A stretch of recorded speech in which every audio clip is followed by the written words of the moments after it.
Did you know that some of Hollywood's brightest stars from the 1960s didn't fade away because they aged, but because their lives were hiding secrets so tragic, so messy, and so unbelievable that the studios practically buried them? Today, we're cracking open the forgotten vault of Tinseltown, the stars who shined for a moment, then vanished under scandals, heartbreaks, studio cover-ups, or fates too dark for the tabloids to print. Grab your popcorn, because this isn't the Hollywood you grew up worshipping. This is the Hollywood that tried to erase itself.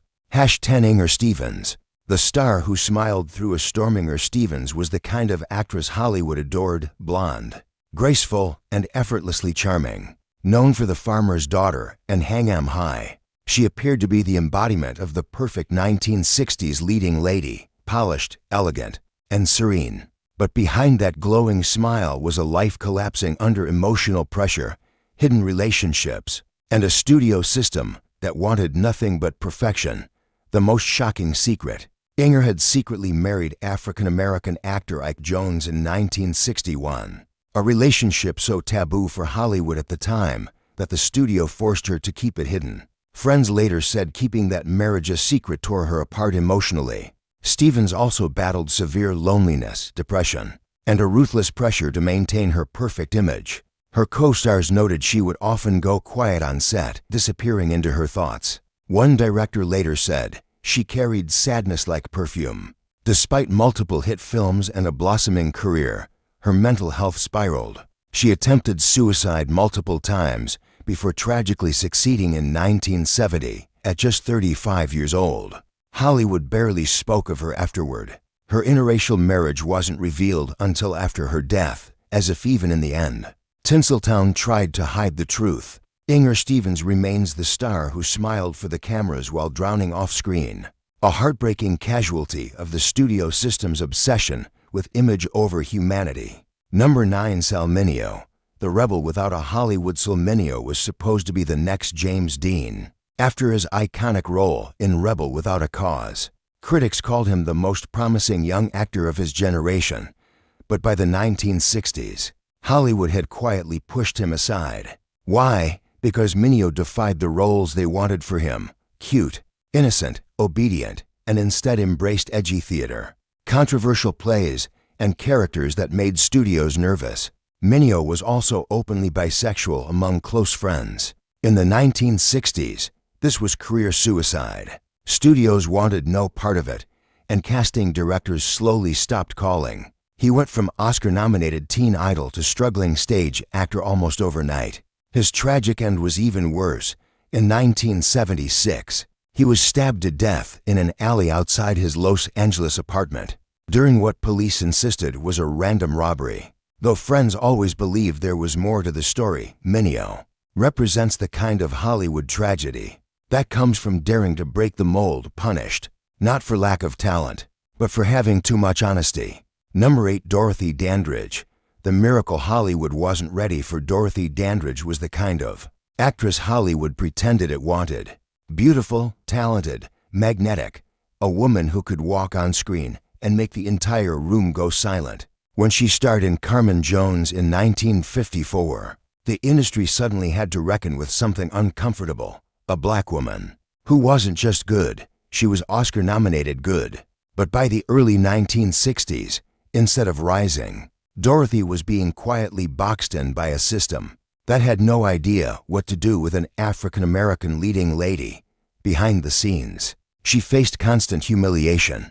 Studios refused to cast her opposite white romantic leads. Producers told her she was too controversial for Middle America. Hotel managers forced her to sneak through kitchens because she wasn't allowed through front doors, even when she was performing inside.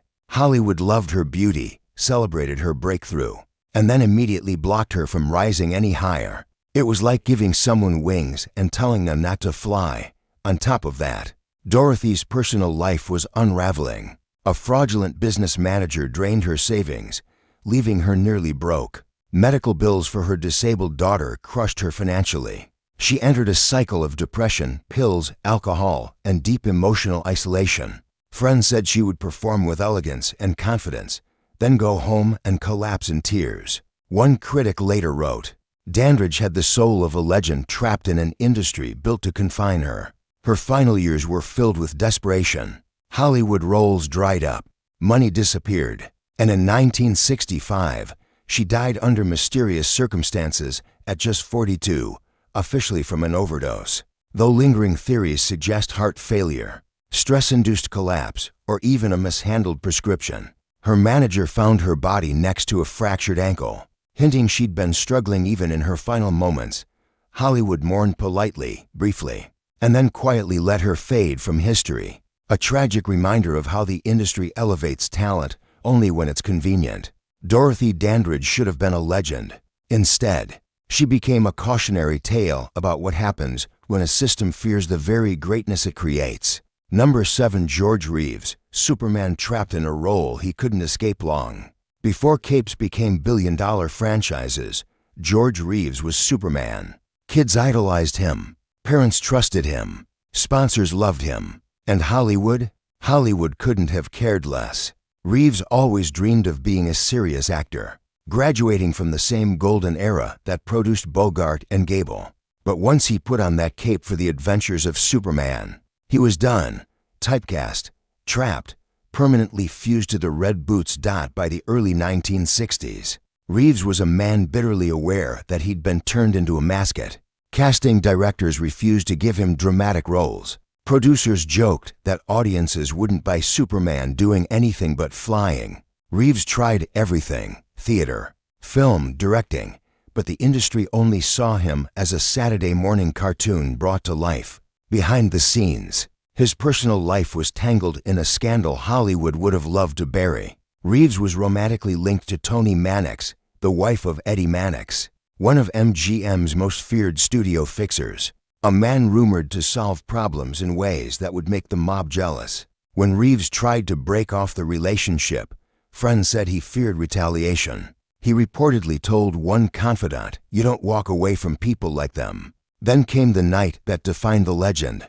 In June 1959, Reeves was found dead in his bedroom with a gunshot wound. Official ruling: suicide. Public belief: absolutely not. Guests in the house heard the shot but told conflicting stories. Fingerprints were never clearly documented. The position of the gun didn't match typical suicides. Rumors spread of murder, cover-ups, jealous lovers, or Mannix interference. The LAPD shrugged. Hollywood closed ranks. Case over. But Reeves' tragedy wasn't just how he died, it was how forgotten he became. Hollywood remembered the cape but ignored the man underneath it. Today his story lives in whispers and conspiracy documentaries, but at his core, George Reeves was a gifted actor crushed by the one role that made him immortal. He didn't die because he was Superman. He died because Hollywood only let him be Superman. Number 6. Sharon Tate, a life overshadowed by a nightmare. Sharon Tate's legacy is one of Hollywood's greatest tragedies, not just because of how she died, but because her life has been almost completely overshadowed by the horror that stole it. Before the world attached her name to the Manson murders, Tate was a genuinely promising actress. She had a bright comedic touch, expressive charm, and a screen presence critics called effortlessly hypnotic. Her role in Valley of the Dolls earned her praise as a rising icon, someone on the verge of that breakout moment every young star dreams of. Yet behind the scenes, Tate's life was far more complicated than the glamorous facade suggested. Her relationship with director Roman Polanski was tumultuous, messy, and emotionally draining. Friends described a marriage full of infidelity, uncertainty, and an imbalance of power that often left Tate feeling isolated. Hollywood adored her beauty, but routinely underestimated her talent, slotting her into roles that emphasized her looks instead of her potential. As she entered the late 1960s pregnant with her first child, Sharon was finally experiencing stability and happiness, making the events of August 1969 all the more devastating. The Manson family murders didn't just end her life, they became the defining moment of it. Studio executives, newspapers, and even later filmmakers often sensationalized her death while neglecting the person she was. A kind, shy, generous woman who wanted more from Hollywood than the industry allowed her to have. Her tragic final night became a cultural earthquake, but the aftermath revealed another cruelty. Instead of celebrating her talent, many media outlets exploited her death for shock value. Her career, her hopes, and her humanity were pushed aside for gruesome headlines. Today, Tate's story remains one of the saddest reminders of how quickly Hollywood rewrites history. She was more than a victim. She was a rising star full of promise. Yet her dreams, her future, and her identity were forever eclipsed by an act of senseless violence. Tate's life deserves to be remembered for its light, not its final darkness. Number 5. Troy Donahue. The teen idol Hollywood tossed away. Troy Donahue was the kind of star who couldn't walk down a street without someone screaming his name. In the late 50s and early 60s, he was the Hollywood heartthrob, sandy blonde hair, ocean blue eyes, and a smile that made teen magazines melt. He skyrocketed to fame with movies like A Summer Place, which practically turned him into a cultural phenomenon. Critics said he was the kind of actor girls fell for and boys wanted to be. But Hollywood had a terrible habit. It built Donahue up like a product, and then discarded him just as quickly. Despite his stardom, Donahue struggled deeply behind the scenes. Studios didn't take him seriously as an actor, repeatedly shoving him into pretty boy roles despite his desperate attempts to branch out. He begged for more complex characters, anything to prove he wasn't just a handsome face. But the industry kept him trapped in romantic fluff. Once the studio system collapsed, he was suddenly without the machine that kept him relevant. The roles vanished, the hype evaporated, and Donahue's career nosedived almost overnight. This brutal rejection sent him spiraling into alcoholism. He lost homes, relationships, and eventually himself. In the 1970s, Donahue filed for bankruptcy and admitted he'd worked odd jobs, hotel clerk, messenger, even occasional labor, just to get by. Hollywood, meanwhile, pretended it didn't know him. Donahue later reflected, "They made me a product. When the product stopped selling, they threw it out." It wasn't bitterness, it was heartbreak. He had believed in Hollywood, but Hollywood never believed in him. By the time he made small comebacks in the late 1980s and 90s, Donahue seemed almost like a ghost from another era. A reminder of how brutally the industry consumed its young idols. He died in 2001 at 65, known more for what he once was than what he could have been. Number 4. Barbara Payton. Hollywood's most brutal downfall. Barbara Payton's story is so wild, so heartbreaking, and so cinematic that Hollywood could have turned it into a movie if it wasn't responsible for her destruction. In the early 1950s, Payton was a rising star with genuine acting chops and the kind of icy blonde beauty casting directors salivated over. Critics praised her screen presence, calling her dangerous and irresistible, a blend of vulnerability and fire. But behind that spotlight was a life spiraling out of control, tangled in abusive relationships, scandal-hunting tabloids, and bad decisions that Hollywood exploited instead of helping her escape. Her downfall began with the infamous love triangle between Payton, actor Frank Attone, and volatile tough guy Tom Neal. Neal beat Tone so badly he was hospitalized, and instead of walking away, Payton bounced between the two men. The tabloids went wild. Public opinion turned against her. Studio executives decided she was too scandalous to handle. Her career didn't decline. It evaporated. Once blacklisted, Payton found herself drowning in alcoholism, legal trouble, and poverty. She moved through a tragic cycle: arrests, public intoxication, failed marriages, bar brawls, and eventually prostitution. Hollywood pretended she didn't exist, even though it had devoured every headline that dragged her name through the mud. In 1963, she released a heartbreaking autobiographical book titled I Am Not Ashamed, a raw confession of her life's collapse. The tragedy: she was ashamed. The entire book reads like a woman trying to make sense of her own destruction. Barbara Payton died at 39, penniless, alone, and physically broken. A coroner called her deaf liver and heart failure brought on by years of abuse. Her beauty was gone, her fame forgotten, her legacy reduced to cautionary whispers. Barbara Payton remains one of the darkest examples of how Hollywood celebrates troubled women, right up until it destroys them. #3 Montgomery Clift, the man Hollywood watched die in slow motion. Montgomery Clift wasn't just a star, he was a revolution. Brooding, emotional, raw, vulnerable, Clift helped create modern acting alongside Brando and Dean.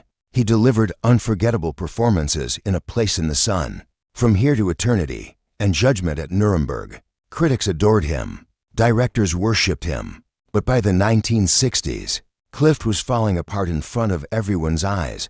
The downfall began in 1956 when a horrific car crash shattered his face, broke his jaw, and permanently altered his appearance. Hollywood pretended to be supportive, but behind closed doors, executives panicked. A leading man depended on his looks, and Clift's were now changed. Worse, the crash left him in chronic pain, the kind that never lets up, the kind that slowly ruins everything it touches. To cope, Clift turned to pills, alcohol, and self-isolation. His once sharp talent was dulled by trauma and addiction. Roles became harder to secure. Insurance companies refused to cover him. Studios didn't want the unstable actor. Friends described his final years as the longest suicide in Hollywood history. Clift also lived with secrets.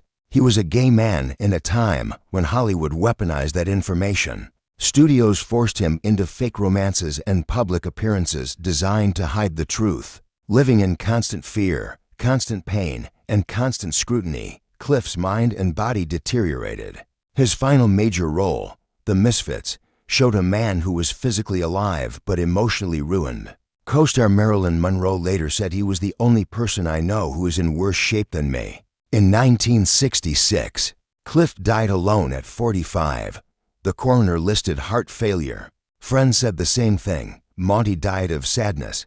Hollywood mourned briefly, then moved on, leaving behind one of the greatest actors it ever produced, forgotten by the system that helped break him. Number 2, Judy Garland.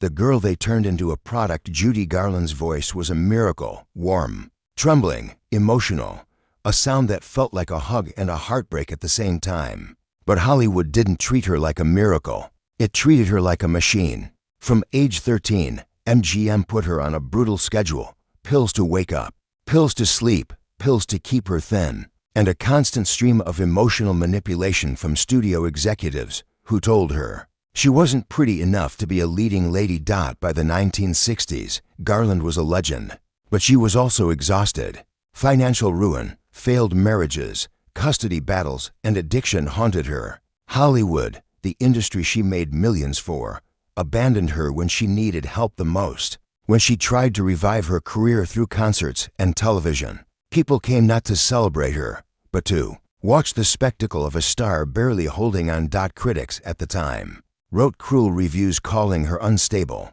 ignoring the decades of exploitation that caused her collapse. Garland wasn't difficult.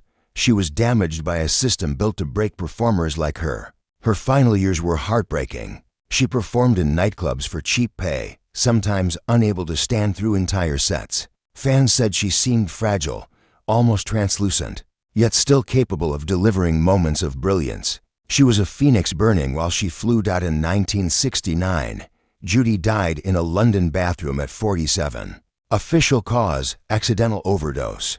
Unofficial cause: a lifetime of pressure she was never allowed to escape. A critic wrote, "Judy didn't die from drugs. She died from Hollywood, and tragically, it was true." Number 1, Marilyn Monroe. The legend Hollywood never really knew Marilyn Monroe was the most photographed woman on earth, a symbol of beauty, desire, glamour, and vulnerability. But behind the bombshell persona was Norma Jean, a woman shaped by abandonment, foster homes, manipulation, and a constant struggle to control her own identity. By the 1960s, Marilyn was fighting wars on every front: against the studios, against powerful men, against her own insecurities, and against a world that wanted Marilyn the icon, but ignored Norma Jean the human. Hollywood built her, sexualized her, controlled her, and then punished her the moment she wanted more. Studio executives mocked her intelligence, producers underpaid her, and co-stars dismissed her as difficult when she dared to demand respect. Her marriages, to Joe DiMaggio, to Arthur Miller, brought passion, but also deep emotional wounds. By 1962, she was isolated, exhausted, and surrounded by people who benefited from her fame more than she ever did. Her connections to the Kennedy brothers only added fuel to the conspiracy machine. Rumors of surveillance, pressure, threats, and political entanglements followed her everywhere. Her final months were chaotic: rehabs, doctor shopping, emotional collapses, and a desperate attempt to rebuild her career through Something's Got to Give. Then, on August 4, 1962, she died from an overdose. Official ruling: probable suicide. Public belief: something far more complicated. Inconsistencies, missing phone records, conflicting witness statements, all of it created a fog that has never fully lifted. But Marilyn's tragedy wasn't just her death, it was how the world insisted on owning her. She became a myth, a fantasy, a conspiracy, a marketing tool. Her real struggles with trauma, mental health, loneliness were overshadowed by the iconography she never asked for. Monroe wanted to be taken seriously. She wanted to be loved for who she was, not what she represented. Instead, Hollywood immortalized a symbol and lost the woman behind it.